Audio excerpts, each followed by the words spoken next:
Hello ក៏ដូចជាសួស្តីបងប្អូនទាំងអស់គ្នាខ្ញុំគឹមអេងសម្រាប់អាទិត្យនេះដែរខ្ញុំនឹងគ្រូសាបាននាំកូនទៅលេងនៅ Water Park មួយកន្លែងដែលស្ថិតនៅក្នុងក្រុងបរសៃអនុយើងហ្នឹងតោះចូលទៅលេងខាងក្នុងទាំងអស់គ្នាមុននឹងចូលទៅលេងខាងក្នុងបានយើងត្រូវទៅទិញសំបុត្រសិនសម្រាប់តម្លៃសំបុត្រក្នុងម្នាក់$7កន្លះបើក្មេងកម្ពស់ត្រឹម90 cm គឺអត់គិតលុយទេ Baby you give me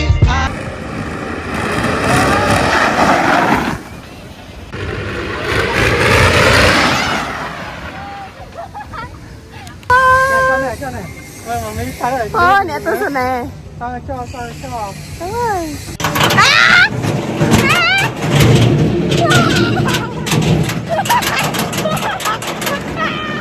ông cao được tao giật cao rồi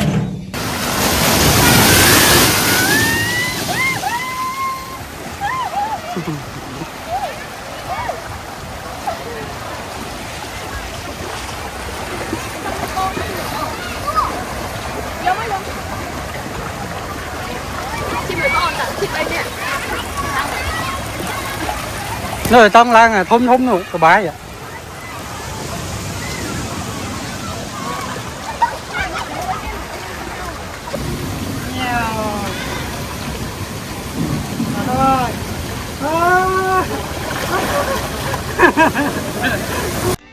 cònតែស្ដាប់ជាមួយនឹងសំឡេងស្រែកហ្នឹងក៏ដឹងថាសប្បាយខ្លាំងប្រពន្ធណាដែរមិនត្រឹមតែសប្បាយតែកូនណាតែម៉ែឪនេះក៏អូយសប្បាយសាហាវហ្មងជាងក្មេងៗទៀតបើសួរថាលើកក្រោយទៅទៀតក៏ចាប្រកាសជាទៅlang lang vài vậy kìa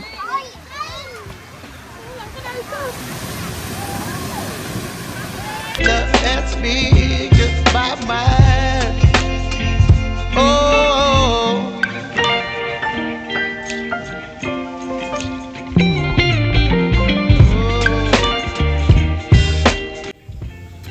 nè hồn ní nè chi ní nè hồn mà mi hỏi nhai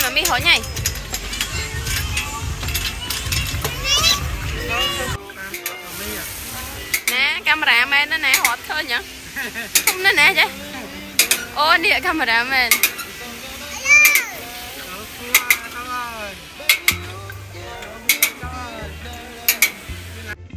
ការដែលឃើញកូនសប្បាយរីករាយនឹងមានស្មាមញញឹមគឺដូចជាពន្លឺដ៏ភ្លឺស្វាងដែលអាចរលាយអស់អារម្មណ៍យ៉ាប់យ៉ឺននិងបំពេញចិត្តយើងដោយសុភមង្គលដ៏ពិសេសវាជាភាសាស្នេហ៍ដែលមិនចាំបាច់មានពាក្យតែងតែធ្វើឲ្យយើងរំភើបក្នុងហារតីជានិច្ច Baby you give me midnight You whip up my appetite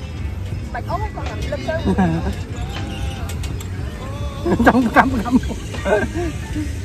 trong cắm mục đi láng cho này hết chi cái này hết ក្តីសុខពិតប្រាកដចាប់ផ្ដើមពីខ្លួនឯងពីការចេះដឹងស្គាល់តម្លៃនៃអ្វីដែលអ្នកកំពុងកាន់នៅក្នុងដៃចូលផ្ដល់ពេលវេលាឲ្យគ្រួសារឲ្យបានច្រើនបំផុតតាមដែលអាចធ្វើទៅបានវីដេអូរបស់យើងក៏មានតែប៉ុណ្្នេះដែរក្រោយពេលចេញពីមួយទឹកយើងទៅរកអីញ៉ាំបន្ទាប់មកគឺយើងទៅផ្ទះហើយជួបគ្នានៅវីដេអូក្រោយទៀតអរគុណបាយបាយ